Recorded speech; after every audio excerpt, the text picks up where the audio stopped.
নমস্কার। অনেক দিন আমি নানা রকম কারণে ব্যস্ততা থাকায় আমার সদ্য ওপেন করা ইউটিউব চ্যানেল সবার জন্য দেবাশিসে আমি কোনো কিছু আপলোড করতে পারিনি। এর জন্য আমি আমার সকল দর্শকদের কাছে ক্ষমা প্রার্থী। যাই হোক, অনেকদিন বাদে আমি আবার আপনাদের সামনে এসেছি। আপনারা দেখছেন আমার ছোট্ট ইউটিউব চ্যানেল সবার জন্য দেবাশিস। আজকে আসার মূল কারণটা হলো একটা বিষয়। আমি রাজনীতিক লোক নয়, তবুও একটা বিষয় আমি আজকে লক্ষ্য করলাম টিভিতে, ফেসবুকেও হয়তো দিচ্ছে, যে পানিহাটিতে যে বিজেপি প্রার্থী দাঁড়িয়েছেন, মানে অভয়ার মা রত্না দেবনাথ, তাকে নিয়ে সিপিএম এবং সিপিএমের কিছু নেতা একটা গান বাঁধিয়েছে। তাকে নিয়ে তার বিরুদ্ধে একটা কুরুচিকর গান বানিয়েছে, তাকে ব্ল্যাকমেল করার জন্য, ভোটের ময়দানে তাকে কলুষিত করার জন্য এবং নিজেদের পালে হাওয়া টানার জন্য। অসঙ্গত বলি যে আমিও একসময় বামপন্থী সমর্থক ছিলাম। হ্যাঁ, একসময় এই 2-1 বছর আগে পর্যন্তও ছিলাম। আমার বাবা বামপন্থী ঘরানার আমার কট্টর সমর্থক ছিল। বামেদের অনেক কাজ ৭৭ সালে সিদ্ধার্থ শঙ্করের আমলের পর থেকে অনেক ভালো কাজ তারা গঠনমূলক করেছে। সেই পরিপ্রেক্ষিতে বামেদের কে বলা যাবে না কিছু কাজ করেনি, হয়তো শেষের থেকে কিছু ভুলভ্রান্তি ছিল। যাই হোক, এখন আমার সেই প্রসঙ্গ না। কিন্তু আমি আজকে ভিডিওটা করতে বাধ্য হলাম এই কারণে, আমার ঘরেও একটি কন্যা সন্তান আছে, একমাত্র কন্যা সন্তান। তারও নিরাপত্তা নিয়ে আমি সবসময় চিন্তিত থাকি এবং সেই জন্যই আজকে ওই গান পোস্ট করার পর আমার রক্ত গরম হয়ে উঠেছে এবং আমি আর প্রতিবাদ না করে থাকতে পারছি না। তাই ভিডিও শুরুতেই আমি এই শতরূপ ঘোষের পোস্ট করা ফেসবুক বা অন্যান্য সোশ্যাল মিডিয়ায় যে গান, কুরুচিকর গান অভয়ার মা রত্না দেবনাথকে নিয়ে, যে কেন, কি গান, কি না কেন করলে কাকিমা বেইমানি। ঘটনা ঘটার পর তোমাদের সঙ্গে দেখা করেনি মোদি, এখন বিধানসভায় যাওয়ার জন্য তাড়াহুড়োতে কেন চাইছো বদি, কি এইরকম কিছু একটা। আমি যাই হোক, অত আমি গানটা ভালো করে শুনিনি। তো আমার বক্তব্য যে যে ব্যাপারটা হচ্ছে যে সিপিএম, যে আমার যেটা ধারণা, আমিও যখন সিপিএম বা বাম সমর্থকরা অভয়ার মৃত্যুর পরেই যখন সে 9ই আগস্ট 14ই আগস্ট যে রাত দখল, পথ দখল ইত্যাদি হয়েছিল, সেখানে আমিও গিয়েছিলাম। স্বাভাবিক যে একটা প্রতিবাদী, এটা মেনে নেওয়া যায় না। একটা প্রতিষ্ঠিত ডাক্তার, অত্যন্ত ভালো মানের ডাক্তার, হ্যাঁ, তো মৌমিতা দেবনাথ, তো তার এই মৃত্যু এবং রাজ্য সরকারের প্ল্যান্ড ধর্ষণ এবং মৃত্যুর যে এই যে ঘটনা, সেটাতে প্রতিবাদ, একদম সচেতন নাগরিক হিসেবে প্রতিবাদ করা কর্তব্য বলেই আমরা গিয়েছিলাম সপরিবারে রাত দখলে। তো সে যে পার্টি কোনো কিছু আমরা দেখিনি, কে ডেকেছে, কেন ডেকেছে ইত্যাদি আমরা দেখিনি, ঠিক আছে। তো বিজেপি সিপিএম এটা কি করে পারলো এই ধরনের একটা নিঃস্ব, একটা সর্বহারা মাকে নিয়ে এরকম শুধুমাত্র রাজনীতি করার জন্য এরকম একটা গান করতে? ছি ছি ছি, ধিক্কার ধিক্কার ধিক্কার। আর কোনো ভাষা জানানোর মতো ভাষা আমি খুঁজে পাচ্ছি না এই মুহূর্তে। আবার তারা নাকি বলছে, তাদের যে ক্যান্ডিডেট, সিপিএমের যে ক্যান্ডিডেট কলতান, সে নাকি বলেছে যে আমি অভয়ার আন্দোলনের জন্য নাকি জেল খেটেছি। বলি, অভয়ার আন্দোলনের জন্যে কলতান জেল খাটেনি। কলতানের সঙ্গে বেশ কিছুদিন আগে একটি অডিও ক্লিপ ফাঁস হয়েছিল কলতানকে জড়িয়ে, সেখানে অপর প্রান্ত থেকে একজনকে বলতে শোনা যাচ্ছে যে এই ঘটনাগুলো ঘটো, একটা মক ফাইট করো, মক ফাইট করে মারধর করো, মারধর করে মাথা মাথা ফাটিয়ে দাও, দেখবে যেন মেরে না যায়, মরে না যায়। তখন কলতান বলছে মনে হয় যে না হয়তো মরে যেতে পারে, যদি মরে যায়। আর বলছে না, মরে যেমন না যায় সেইভাবে দেখো। আজ ঠিক আছে দেখছি দাদা এরকম, হ্যাঁ এরকম করে একটা মক ফাইট করে একটা কিছু অডিও করে নিজেদের পালেতে, অভয়ের মাকে ইস্যু করে নিজেদের পালে রাজনৈতিক খাওয়া টানতে এই ধরনের একটা অডিও ক্লিপ শোনা যায়। এবং সেই ক্লিপটি কে পোস্ট করেছিল? তৃণমূলের কুণাল ঘোষ। তিনি পেলেন কোথায়? আর তো কেউ পায়নি। তাহলে এখন এটা মনে হচ্ছে সবটাই কি গট আপ কেস? তাহলে কি সিপিএমউলের অশুভ আঁতাত? এবং সেই পরিপ্রেক্ষিতে সে অডিও ক্লিপের জন্য তাকে গ্রেপ্তার করা হয়েছিল। এই ধরনের মিথ্যা করে রাজনীতি হয় না, এই ধরনের মিথ্যা করে ভোট পাওয়া যায় না। বাম বন্ধু কমরেড সমর্থকদের বলছি, এই ধরনের রাজনীতি করে, নোংরা রাজনীতি করে ভোট পাওয়া যায় না। এখন তো এমনিতেই সিপিএম অপ্রাসঙ্গিক।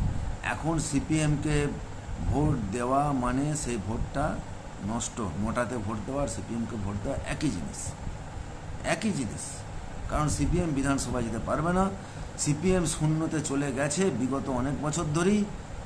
এবং তারা যদি এই ধরনের নোংরামো কাজ আরও করে, তারা শূন্য থেকে মহাশূন্যে চলে যাবে। আমি এটা বলতে বাধ্য হচ্ছি। আচ্ছা আপনারা বলুন তো, অভয়ার মা একটা প্রতিষ্ঠিত ডাক্তারের মা, সে তো প্রথমে রাজনীতি করতে যায়নি। সে প্রথমে রাজনীতি করতে গিয়েছিল? সে তো রাজনীতি করলে আগে থেকেই রাজনীতি করতে পারত। সে তো রাজনীতিতে প্রথমে যায়নি। অন্যান্য মায়ের মতো, বাবার মতো তারাও চেয়েছিল তার মেয়ে প্রতিষ্ঠিত হোক, জীবনে প্রতিষ্ঠিত হয়ে সৎ পথে রোজগার করুক, মা বাবার মুখ উজ্জ্বল করুক। এটাই তাদের দরিদ্র পরিবার, টেলারিং চালানো। তো এইটাই তারা চেয়েছিল। তিনি কখন রাজনীতি নেন? অভয়ার মৃত্যুর পরেও তিনি রাজনীতিতে আসেননি। তারপরেও তিনি দৌড়ে দৌড়ে ঘুরেছেন, সবারই কাছে গেছেন, সব মানুষের কাছে, সব দলের কাছে, যে আমাকে মানে তারা যাতে সাপোর্ট করে। তার মেয়ে, তো মেয়ে গেছে, সে তো মেয়ে আর আসবে না, কিন্তু যাতে পরবর্তীকালে আর যারা অপরাধী তাদের যাতে শাস্তি হয়, প্রকৃত অপরাধীর শাস্তি হয়। এবং সাজানো সঞ্জয় ঘোষের নয়, সঞ্জয় ঘোষ একা অপরাধী নয়, সেটা আমরা পশ্চিমবঙ্গবাসী সবাই আমরা জানি। তাহলে যাতে বিচারটা হয়, যার এই পরবর্তীকালে অভয়া মানে ওই মৌমিতার মতো যাতে আর কোনো মেয়ের সঙ্গে এরকম ঘটনা, মানে নৃশংস দুর্বিষহ ঘটনা, ভয়ঙ্কর ঘটনা না ঘটে। কিন্তু কি হলো, রাজ্য সরকার রাতারাতি তদন্ত যে মানে ঘটনার যে অকুস্থল, রাতারাতি সব ভেঙে চুরে লোপাট করে, মানে ল্যাট্রিন ফ্যাট্রিন বাথরুম বানিয়ে সেখানে সব তদন্ত প্রমাণ, তথ্য প্রমাণ লোপাট করে দিল। 5 দিন না 6 দিন নিজেদের হেফাজতে তদন্ত রেখে তথ্য প্রমাণ ভালোভাবে গুছিয়ে সব লোপাট করে দিল। তারপর সিবিআইয়ের কাছে গেল। তখন কি করবে? সব তথ্য প্রমাণ লোপাট হয়ে গেলে এখন বিচার তো তথ্য প্রমাণের উপর ভিত্তি করে। তথ্য প্রমাণ যদি লোপাট হয়ে যায়, সেখানে সিবিআই কি মানে আকাশ থেকে তথ্য প্রমাণ নিয়ে আসবে? তারা চেষ্টা করেছে, হয়তো কিছু পরে হতেও পারে। কেন একটা তথ্য প্রমাণ আমরা জানি দিল্লিতে একটা ঘটনা অনেকদিন পরে হয়েছিল। যাই হোক, সেটা হোক না হোক, এটার জন্য দায়ী মূলত রাজ্য সরকার এবং যারা ওই সন্দীপ ঘোষ। তাহলে তখন তো তিনি রাজনীতিতে যাননি, তখন তিনি আবার অনুনয় বিনয় করে কান্নাকাটি করে সবার কাছে গেছেন, কিন্তু বিচার হয়নি দেখে উনি ভেবেছেন যে আমার মেয়ের বিচার যদি পরবর্তীকালেও হয় বা যদি নাও হয়, যাতে পরবর্তীকালে পশ্চিমবাংলার অন্যান্য অসহায় মেয়েদের কর্মক্ষেত্রে যাতে এরকম ঘটনায় পড়তে না হয়, সেই কথা আমি যাতে সংসদীয় রাজনীতিতে অন্দরে ঢুকে বলতে পারি, তার জন্য তিনি রাজনীতিতে গেছেন। এবং রাজনীতিতে গেছেন নির্দল হিসেবে যদি তিনি দিয়েছেন, তাহলে তার জেতার সম্ভাবনা, তার পুঁজি কতটুকু, তার ক্ষমতা কতটুকু, যে তিনি সেখানে সাকসেস হবেন। তাই তিনি এমন একটা দলকে বেছে নিয়েছেন, সর্বভারতীয় দল, যাদের খুঁটি এই মুহূর্তে পশ্চিমবাংলাতে শক্ত, সেটা যে কোনো মানুষই বলবে, বিশ্বাস করবে, সেই রাজনৈতিক দলের কাছে। আর সবচেয়ে বড় কথা, তিনি একজন মানুষ, যে কোনো মানুষের যে কোনো মত মানে পথে চলার, যে কোনো রাজনীতি করার সম্পূর্ণ গণতান্ত্রিক অধিকার আছে। আর সবচেয়ে বড় কথা, আমরা তো সকলেই পশ্চিমবঙ্গবাসী হিসেবে প্রত্যেকটা আমরা নাগরিক। আমরা তার কাছে আমরা পরোক্ষভাবে আমরাও অপরাধী, কেননা তার এই ঘটনাতে আমরা যতই যাই করি, আমরা তার মেয়ের বিচার আমরা তার হাতে তুলে দিতে পারিনি। আমরাও পরোক্ষভাবে অভয়ার মায়ের কাছে ক্ষমা প্রার্থী হওয়া উচিত আমাদের। হ্যাঁ, তা না করে কি করছেন আপনারা? রাজনীতি করছেন অভয়ার মাকে নিয়ে। অভয়ার মা কি কেনা গোলাম, taken for granted for Left Front? ছি, কেন করছেন এটা? আপনারা ভাবছেন এরকম করে কলতান জিততে পারবে? কলতানের জামানত জব্দ হয়ে যাবে, কলতানের জামানত জব্দ হয়ে যাবে। এটা করবেন না, এটা করবেন না, ঠিক আছে? এই ধরনের কোনো মৃতদেহ নিয়ে একটা অভয়ার মা কি রাজনীতির ঘটি? আপনারা বলবেন হয়তো যে কেন বিজেপি গেছে, সম্পূর্ণ অধিকার আছে। তিনি একটা সর্বহারা, একটা নিঃস্ব, একটা ডাক্তার সারা জীবনে কত রোজগার করতো, তিনি টাকার জন্য গেছেন? নোংরামি হচ্ছে। টাকার জন্য তিনি বিজেপিতে গেছেন? একটা ডাক্তার কত রোজগার করতে পারে জীবনে, এবং খুব ভালো মানের ডাক্তার, আমরা যা তার ব্যাকগ্রাউন্ড রেজাল্ট আমরা যা দেখেছি, সেই তুলনায় সে কি তাকে টাকা দিয়ে সে কিনবে? তাতে তিনি তৃণমূলেতেও যেতে পারতেন, টাকার জন্যই দিতেন। তৃণমূলেতে তিনি জাননে, তৃণমূল তো আরও অনেক বেশি বেশি টাকা দেয় সবাইকে। লজ্জা নাই? আপনারা এখন তৃণমূলের বি টিম হয়ে আপনারা কাজ করছেন, এটা বলতে বাধ্য হচ্ছি। এইভাবে চললে আপনারা মহাশূন্য থেকে মহাশূন্যে নেমে যাবেন, আর কখনোই আপনারা ফিরে আসতে পারবেন না। সৎ পথে চলুন, মানুষকে, একটা নিঃস্ব মাকে সম্মান করতে শিখুন। আপনারা মাঝপথে আন্দোলন থেকে সরে গেলেন কেন? পশ্চিমবঙ্গবাসীর সব মানুষকে আপনারা গাছে মই তুলে আপনারা কেনে নিলেন কেন? আপনারা অন্য পার্টিকে কাছে ঘেঁচতে দেননি, আপনারা বিরোধী দলের আন্দোলন করতে গেছেন, এবং তিনি জানোনি অভয়ার মায়ের প্রতি সম্মান রেখে। তিনি অভয়ার মা সকলের দৌড়ে দৌড়ে, এখনও তিনি ভোট প্রচার করছেন, যে ভোট প্রচার করছেন মনে দুঃখ, কষ্ট, বেদনা নিয়ে, এবং তার সমবয়স্ক মেয়েদের কাছে যখন তিনি যাচ্ছেন, তাদেরকে দেখে তার সে স্মৃতিটা মনে পড়ে যাচ্ছে, তার অন্তর থেকে কান্না বেরিয়ে আসছে হাওয়া হাওয়া করে। কি করছেন আপনারা?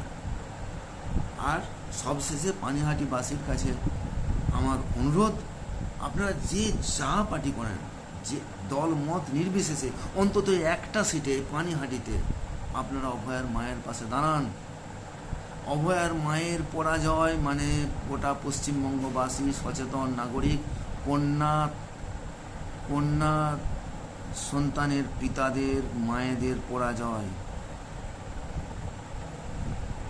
দয়া করে আপনারা দল মত নির্বিশেষে, পশ্চিমবঙ্গবাসী, আমি অন্তর থেকে ঈশ্বরের কাছে প্রার্থনা করি যে যেন আর কে দল কোন সরকার করবে, কি করবে, আমার অত জানার দরকার নেই।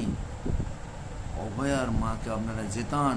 সারা বিশ্ব আপনাদের দিকে তাকিয়ে আছে, এই সিটটার দিকে। আমাদের চেতনাবোধের দিকে তাকিয়ে আছে, আমাদের বিবেক বোধের দিকে তাকিয়ে আছে। তাই পানিহাটিবাসীর কাছে অনুরোধ, আপনারা দলমত নির্বিশেষে অভয়ার মাকে জেতান। বিভ্রান্ত হবেন না ওই শিবেমূলের গানেতে, বিভ্রান্ত হবেন না কোনো অপপ্রচারে। একজন অসহায় মায়ের পাশে দাঁড়ান, এইটুকুই বলি। নমস্কার, ভালো থাকবেন। আবার দেখা হচ্ছে পরে অন্য কোনো দিন, অন্য কোনো ভিডিও।